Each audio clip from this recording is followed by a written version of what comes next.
Salut tout le monde, ici Adrian Mercier. Bienvenue sur ma chaîne, dédiée à notre belle planète et aux enjeux de l'écologie. Si vous voulez en apprendre plus sur comment protéger notre environnement et adopter des gestes éco-responsables, pensez à vous abonner pour rester informé. Prêts à explorer ensemble? C'est parti. Bonjour à tous. Aujourd'hui, je vais vous parler d'une observation fascinante dans le monde animal. Dans cette vidéo, nous allons découvrir comment une mère chimpanzé a été vue en train de soigner les blessures de son fils avec des insectes. Ce comportement, qui témoigne de l'intelligence et de l'empathie des chimpanzés, nous rappelle à quel point les liens familiaux sont forts dans la nature.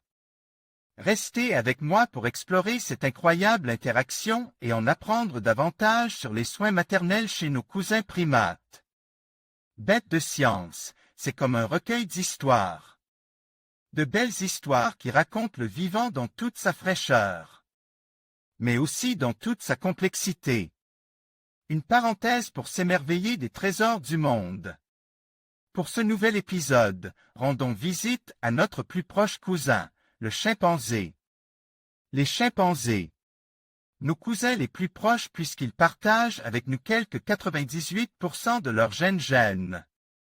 Littéralement de faux hommes. Mais il n'empêche que, lorsque Jane Goodall les a surpris pour la toute première fois en train de se servir d'outils, nous nous enflammons.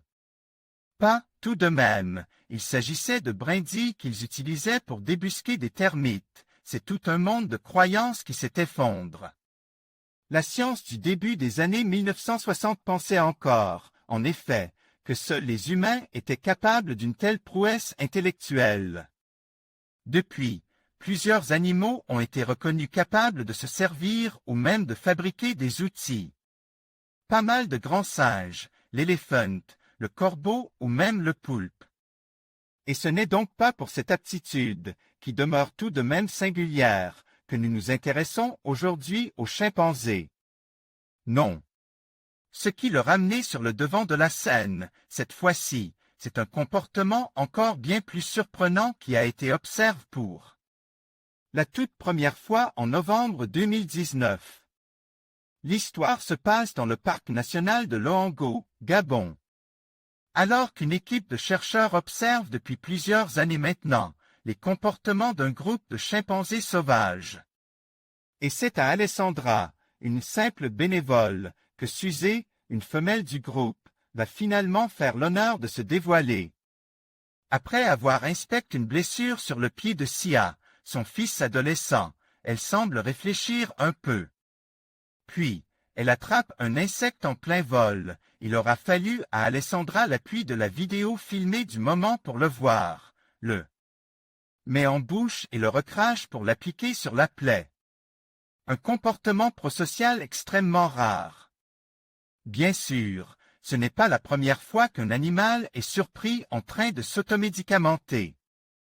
Les hommes le font depuis au moins 1400 ans avant notre ère. Les ours le font. Les éléphants, les étourneaux et même les abeilles aussi. Mais, en général, en avalant des plantes ou d'autres substances destinées à calmer des dérangements intestinaux. Les chimpanzés, comme les bonobos, par exemple, sont connus pour mâcher ou avaler des feuilles aux propriétés antiparasitaires. Mais appliquer un insecte, avec potentiellement des propriétés anti-inflammatoires, antiseptiques, ou apaisantes qui pourraient soulager la douleur sur une blessure. Et qui plus est, sur la blessure d'un autre que soi, ce n'est pas commun dans le monde animal. Un comportement clairement prosocial, comme disent les chercheurs. Comprenez, un comportement qui va dans l'intérêt des autres plutôt que de soi-même. Un comportement extrêmement rare chez les animaux non humains.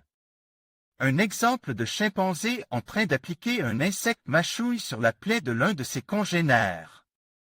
Tobias Deschner, projet Osuga en 15 mois d'observation plus attentive, les chercheurs ont finalement pu documenter à nouveau ce comportement à quelques 76 reprises, chez des femelles comme chez des mâles, à l'égard de chimpanzés apparentes ou non.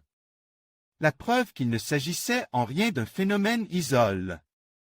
Quels sont donc ces insectes que les chimpanzés appliquent sur leurs plaies? Quels bénéfices en retirent-ils? Comment ce comportement se transmet-il d'un individu à l'autre? D'une génération à l'autre?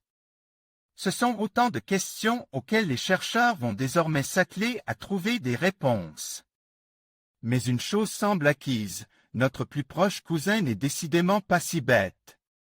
En conclusion, cette observation fascinante d'une mère chimpanzé prenant soin des blessures de son fils avec des insectes met en lumière l'intelligence et l'empathie présentes dans le règne animal.